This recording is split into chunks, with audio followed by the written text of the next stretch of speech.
to this week's episode of Seeking Proof, Finding Grace. I'm your host, Ron Campbell, and this week, as with every week, I want to start off by reminding you of the most important truth in the entire universe. God loves you.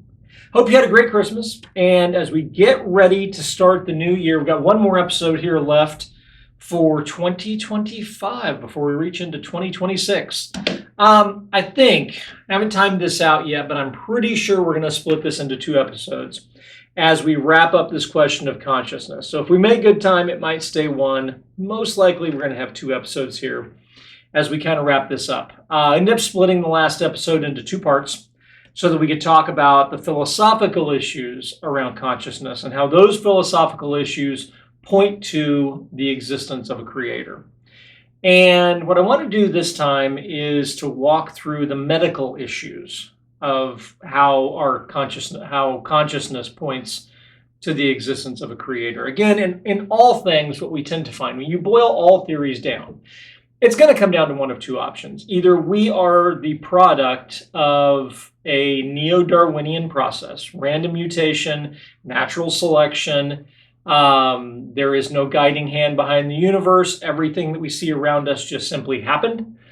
Or we are the handiwork of an intelligent designer, a creator who designed us with a very specific purpose. And so what I want to look at here and finish this up on this question of consciousness in these last two episodes, we're going to look at medical issues, and we're going to break that into two different parts.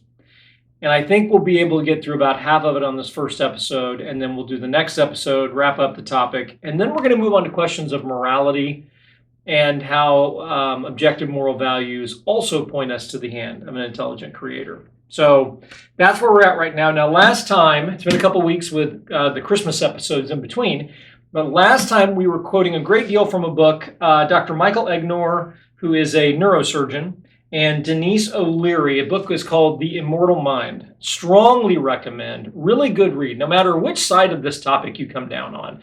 This is a fascinating read. Really good book. It's very new research. It is written from the perspective of a neurosurgeon. In fact, the subtitle is A Neurosurgeon's Case for the Existence of the Soul.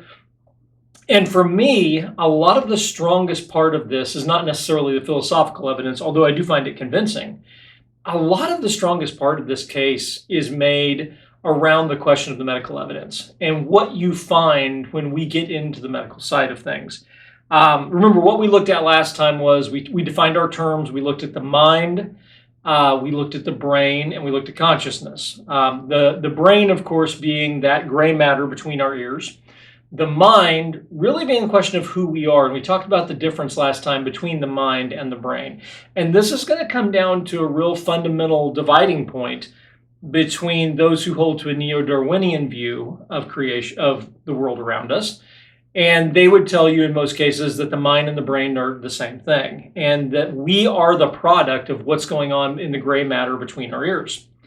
And then secondly, after that, we looked at a couple different issues. We looked at the case for free will, and that our experience and all of the evidence that we have, and we talked about 4 different points of evidence, point to free will as an actual thing.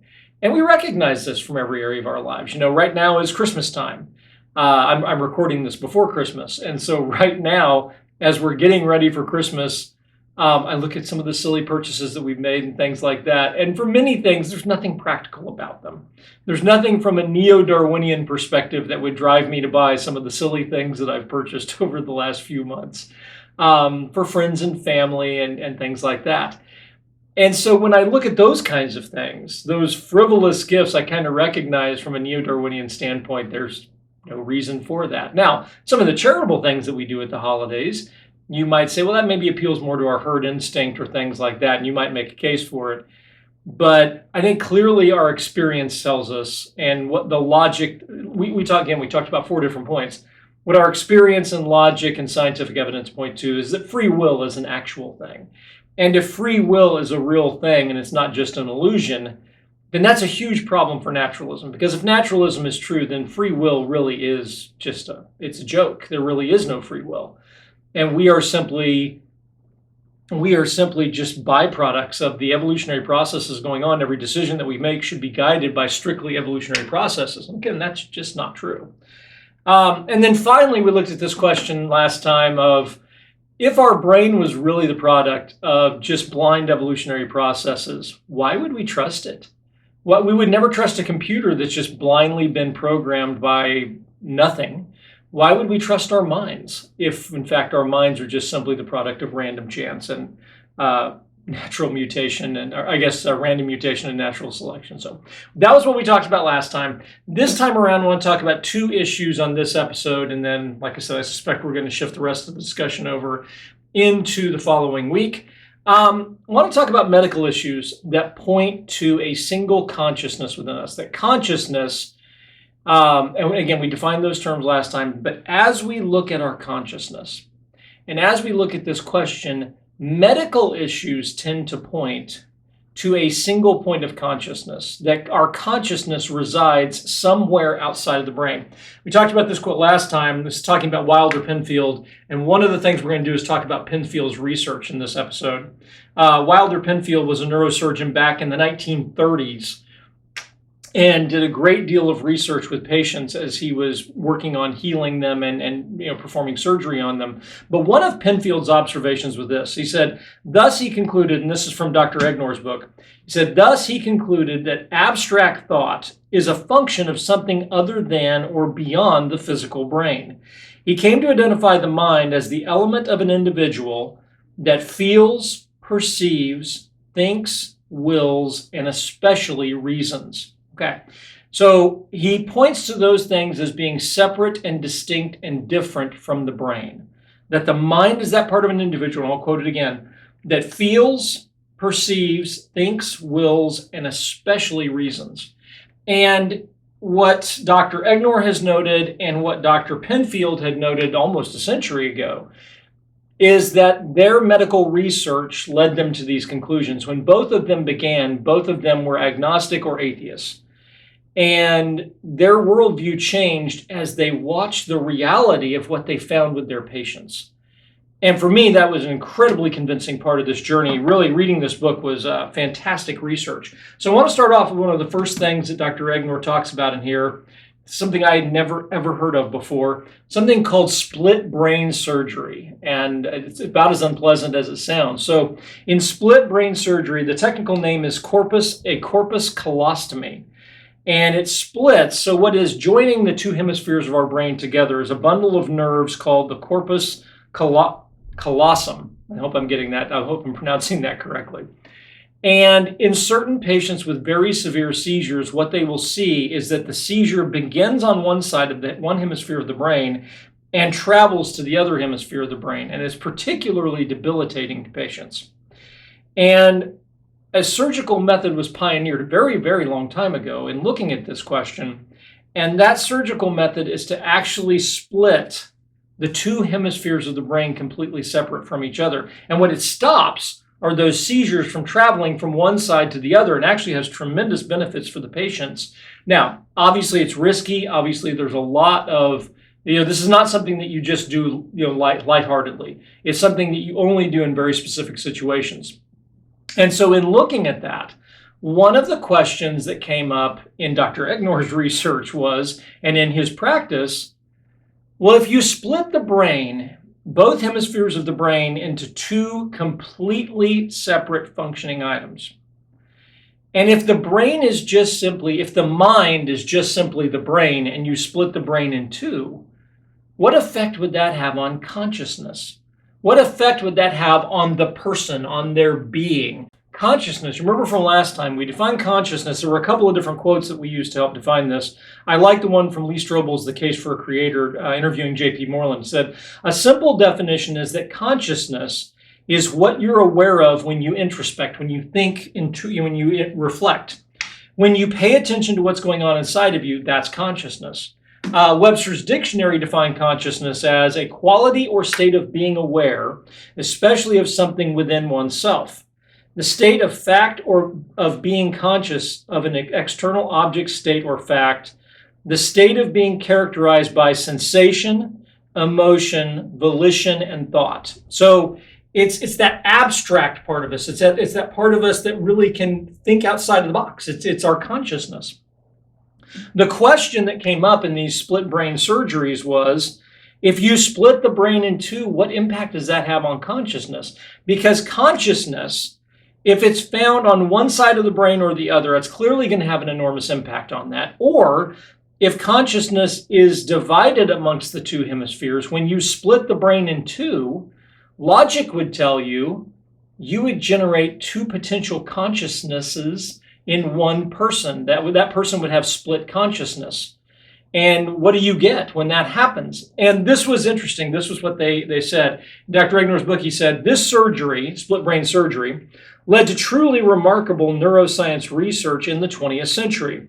Here's the most radical thing that it tells us. Even when the brain is split in half, many important aspects of the mind remain unified. Thus, the mind is something that the brain isn't. In referencing some other research, a 2017 study said 30 years later in 2017, neuroscientist Yair Pinto and his colleagues concluded, after reviewing decades of brain-splitting research, that the most accurate summary of the research is this: split brain patients have split perception, but unified consciousness. And there's not a medical explanation for that. If the brain has been split in two, and there's an enormous section here where they talk about how perception becomes split between the patients, but there is something that unifies them together that cannot be explained. And if we were just simply a brain and our mind was nothing more than that, consciousness was just a function of the brain, then that wouldn't make any sense. If you actually split the brain in half, then clearly what you would end up with is two different consciousness, and you don't have that. And that was the point of their research when they looked at that. That's number one for this week. Number two for this week, as we're looking at this question, is going to be going back to Dr. Penfield's research. And again, Penfield's research goes all the way back to the 1930s and going forward from there. What's difficult for a lot of us to understand, what I didn't think about or realize at the time, was I've heard of these surgeries where they will actually operate on the patient while they're awake and actually can talk to the surgeon. And they want the patient to be able to talk and to move and to do certain things, because there are certain parts of the brain that, when it's been damaged, can be removed without negatively impacting the patient to a material level. So you don't obviously want to operate on an area where you destroy the patient's ability to speak or to hear or to see or to move or things like that. And Penfield was one of the pioneers in this area. And so his research on patients starting in the 30s and going back around that time period, as you go forward, what we learned from Penfield's research was he was able to map out the brain to an enormous level of accuracy. Now we can use things like MRIs and things like that to go even further than what Penfield was able to do. But as Penfield mapped out the brain, there were things that he began to notice. And this is what's interesting. I just read the quote earlier talking about what Penfield came to suspect, is that consciousness and the brain were two very separate things. It says in here, he says, reflecting on questions like these, that's Penfield, shed light on the overall mind-brain relationship. That is, Penfield observed that the mind has an existence independent of the brain, and that the mind uses the brain to interact with the world in a way analogous to the way a computer programmer uses a computer to accomplish tasks. So again, it's that theory that what we are is our consciousness. Our mind is working through our brains to do multiple things, obviously, to see, to hear, to feel, those things like that, to move our bodies, to accomplish certain things. But that driving force, the operating system, you might say, of what's going on is separate from the brain, that the mind is not just the brain, it's something far different. Going on, he says, again and again, Penfield found a duality in consciousness. Some thoughts, such as experiences from childhood, could be evoked by stimulation of the brain itself. So while he was working inside of a patient and stimulating various parts of the brain, he was able to evoke long ago memories of the patient by doing those kinds of things. While others, awareness of one's current circumstances and the capacity for reflection and reason could not. So there were things that Penfield was never able to do that logic would tell you, well, if all we are is the gray matter between our ears, if all we are is a brain, then we should be able to get there. He said, but there was a key exception to what Penfield could stimulate in the brain. He was never able to stimulate abstract thought, that is, the sense of self, the capacity to reason, and the exercise of free will. Okay, and so as he gets deeper and deeper into Penfield's research, this is what he says. He could evoke movements, sensations, memories, and emotions, but he could not evoke what he called the mind, which corresponds to the capacity for abstract thought and free will, or in philosophical terms, the immaterial spiritual powers of the soul. Penfield thought this exclusion of a whole class of thoughts, abstract conceptual thought and free will, was as remarkable as it is. His final conclusion as he gets down to this, and I think this really helps kind of put this into perspective.